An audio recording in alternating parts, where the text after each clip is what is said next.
Today we will know about a paragraph on tea, a rejuvenating drink. Tea, a fragrant and refreshing drink, has traversed centuries, cultures, and continents to become one of the world's most beloved and cherished drinks. Its history is as rich and complex as its flavors, with origins shrouded in myth and legend. Beyond its cultural dimensions, tea also boasts a range of health benefits.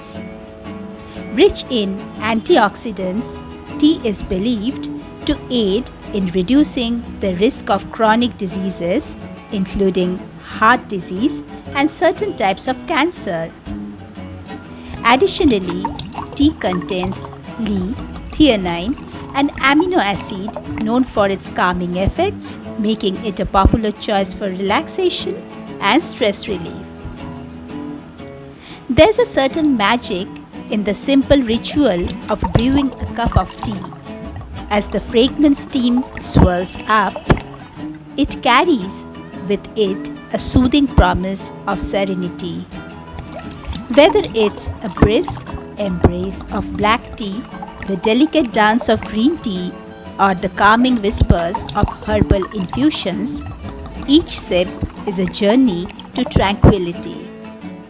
The gentle warmth of the cup cradled in hand, an earthy aroma that fills the air, its moment to pause, reflect, and find solace to embrace the whole nature. Tea, a timeless companion in a world of haste, invites us to slow down, reconnect, and find comfort in the gentle art of taking a moment for ourselves.